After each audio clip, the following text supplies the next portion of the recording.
ನಾವು ಎಷ್ಟು ಧನ್ಯವಾದಗಳನ್ನು ಹೇಳಿದ್ರು ಕೂಡ ಸಾಲದು, ದೊಡ್ಡ ಚಪ್ಪಾಳೆ ಬರಬೇಕು. ಯಾಕೆಂದರೆ ನಮ್ಮನ್ನೆಲ್ಲ ಇವತ್ತು ಪರಂಪರೆಯ ಕೊಂಡಿಗಳು ಕಳಿಸಿ ಹೋಗ್ತಾ ಇರುವಂತಹ ಸಂದರ್ಭದಲ್ಲಿ ನಾವು ಬದುಕ್ತಾ ಇದ್ದೇವೆ. ಅಂತಹ ಕೊಂಡಿಗಳನ್ನು ನಾವು ಗಟ್ಟಿ ಮಾಡಬೇಕಾಗಿದೆ. ಅದಕ್ಕೆ ಇಂಥ ಕಾರ್ಯಕ್ರಮಗಳು ಪುಷ್ಟಿ ಕೊಡಬೇಕಾಗಿದೆ. ಸಾಕಷ್ಟು ಹೆಚ್ಚೆಚ್ಚು ಕಾರ್ಯಕ್ರಮಗಳು ನಡಿಬೇಕು.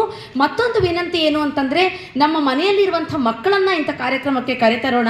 ಅವರಿಗೆ ಈ ಸಂಸ್ಕಾರ, ಸಂಸ್ಕೃತಿ, ಸಂವಹನ ಇದರ ಟ್ರಾನ್ಸ್ಫರ್ ಆಗುತ್ತೆ. ಇಲ್ಲಾಂದರೆ ಇದೇ ತಲೆಮಾರಿನಲ್ಲಿ ಉಳಿದೋಗಬಾರ್ದು ಅನ್ನುವಂಥ ಒಂದು ಆಶಯ ನಮ್ಮದಾಗಿದೆ. ಆದ್ದರಿಂದ ಮುಂದಿನ ಕಾರ್ಯಕ್ರಮಕ್ಕೆ ದಯವಿಟ್ಟು ಮಕ್ಕಳನ್ನು ಕರ್ಕೊಂಬನ್ನಿ. ಸ್ವಲ್ಪ ಗಲಾಟೆ ಇರ್ಬೋದು, ಆದರೆ ಅವ್ರಿಗೆ ಗೊತ್ತಾಗಲಿ ನಮ್ಮ ಸಾಹಿತ್ಯ ಸಂಗೀತ ಎಷ್ಟು ಶ್ರೀಮಂತಿಕೆಯನ್ನು ಹೊಂದಿದೆ. ಇದನ್ನು ನಾವು ನಮ್ಮ ಮುಂದಿನ ಪೀಳಿಗೆಗೆ ಕೊಡಬಹುದಾದಂಥ ಏನಾದರೂ ಒಂದು ಆಸ್ತಿ, ಕೊಡುಗೆ ಅಂತಂದರೆ ಇದನ್ನೇ ಕೊಡಬೇಕು. ನಮ್ಮಲ್ಲಿರುವಂಥ ಬೇರೆ ಯಾವುದು ಮನೆ, ಕಾರು, ಆಸ್ತಿ ಅಲ್ಲ.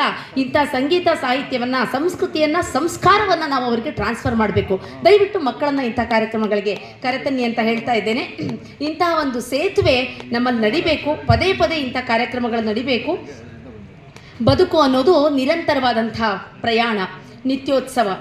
ಪರಸ್ಪರ ಅಭಿಪ್ರಾಯ, ಮಾತು, ಅನುಭವಗಳನ್ನು ಹಂಚಿಕೊಳ್ಳುವಂಥ ಈ ಸೇತುವೆ ಗಟ್ಟಿಯಾಗಿರಬೇಕು ಅನ್ನುವಂಥ ಉದ್ದೇಶ. ಕೊನೆಯದಾಗಿ, ನಾನು ನೀನಾಗಲು ಸಾಧ್ಯವಿಲ್ಲ, ನೀನು ನಾನಾಗಲು ಸಾಧ್ಯವಿಲ್ಲ. ನಾನು ನೀನಾಗಿ ನೀನು ನಾನಾದರೂ ನನ್ನಲ್ಲಿರುವ ನೀನು ನಿನ್ನಲ್ಲಿರುವ ನಾನು ಬೇರೆ ಬೇರೆಯೇ.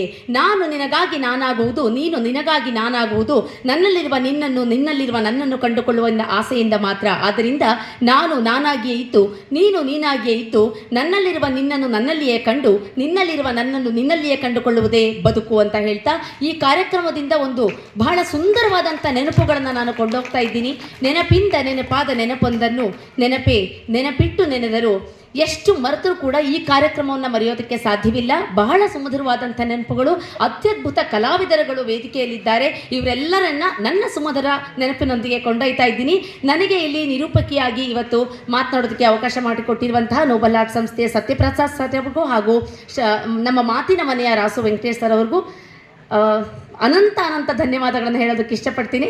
ಧನ್ಯವಾದಗಳು sir. Thank you so much. ನಿಮಗೆಲ್ಲರಿಗೂ ಕೂಡ ಧನ್ಯವಾದಗಳು.